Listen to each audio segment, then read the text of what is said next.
So yun mga boss, itry natin itong 25 grains na islag natin. 25 grains na 217. Ay, gumawa tayo ng mga 15 piraso pero nahulog pa yung isa, kaya 14 na piraso lang yung ititest natin. So meron kasi gustong mag-order ng 25 grains 217. Pero yung airgun natin hindi siya nakatune sa itong islag na ito mga ka-airgun, pero subukan lang natin. Nakatune ito sa islag na 29 grain, kaya kapag ito gamitin ko masyadong malakas, masyadong magaan para kay impact ito. Pero itatry lang natin, subukan natin.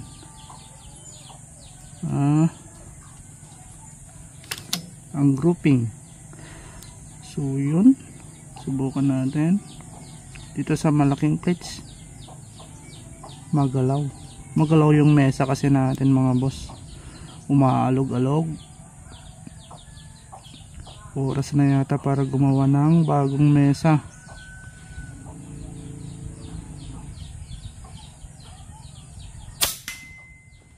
So yun So hindi siya nakasiro. Adjust natin ng konti.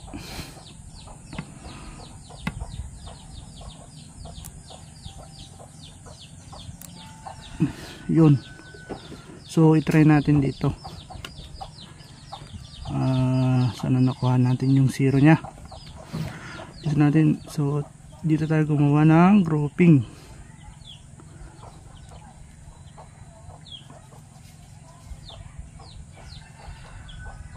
Maingay kasi sa malaking plates.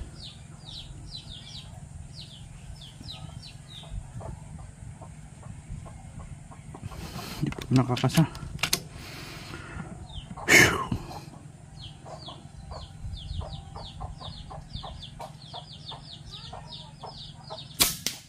Yun lakas.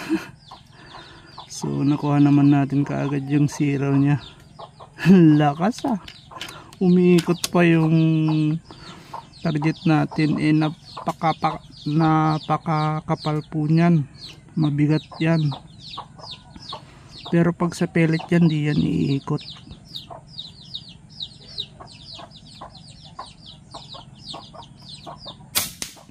Ayun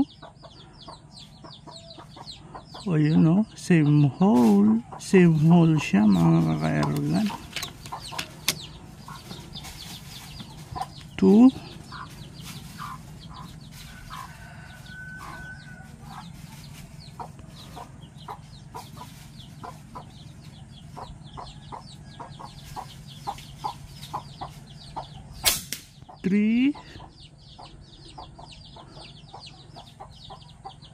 3 same hole pa rin.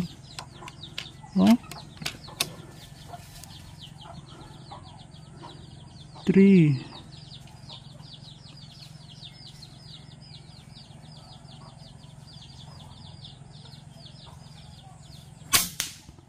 4 shot na mga ka-airgun, pero same hole pa rin.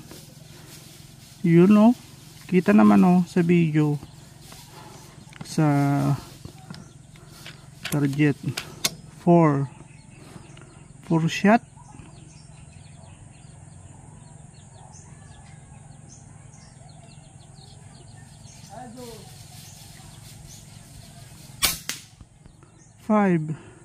Yun 5 shot, 25 grain, 217, 1 hole.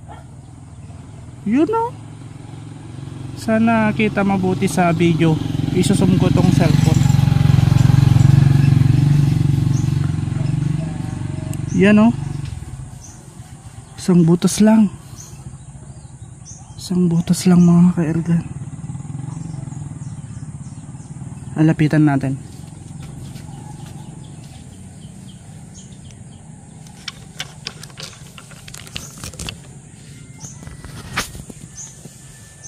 So yun yung yung ergan natin, yung table natin kunting hinga mo lang gumagalaw na. Mga kaergan.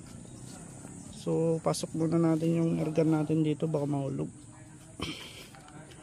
sa kubo.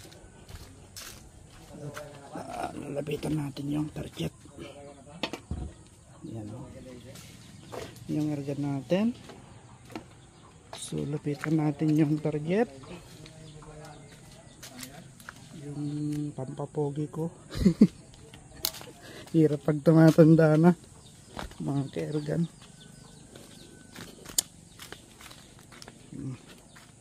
Malabo na yung mata natin, kaya yung paggawa natin ng mga ergan nyo medyo apektado na rin. Bumabagal na ako sa paggawa.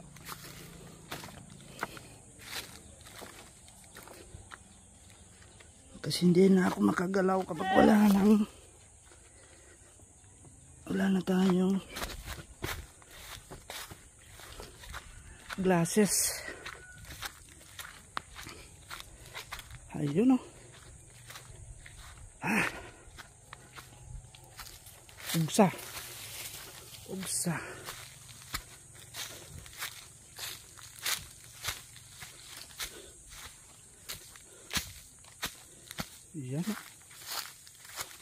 Yan.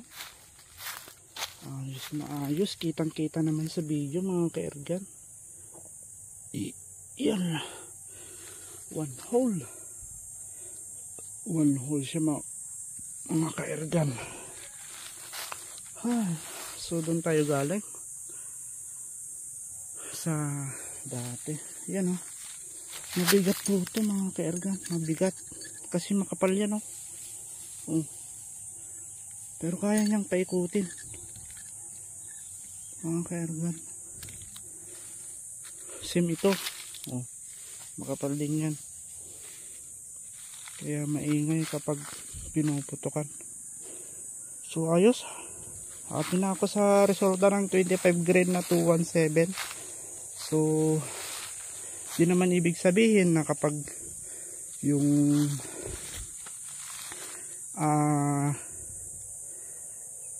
ergan natin pangit yung tama, siguro hindi siya compatible sa ergan nyo. Pero syempre sinusubok ko muna bago ko gumawa o ibenta, para alam ko na okay yung slag bago ko ibigay sa inyo.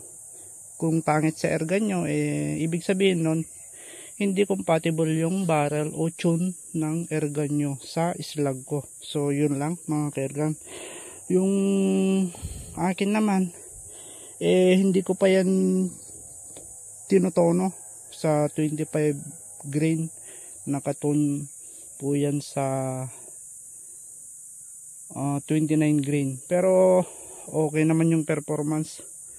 Talagang one hole siya, mga kaergan. So ayos.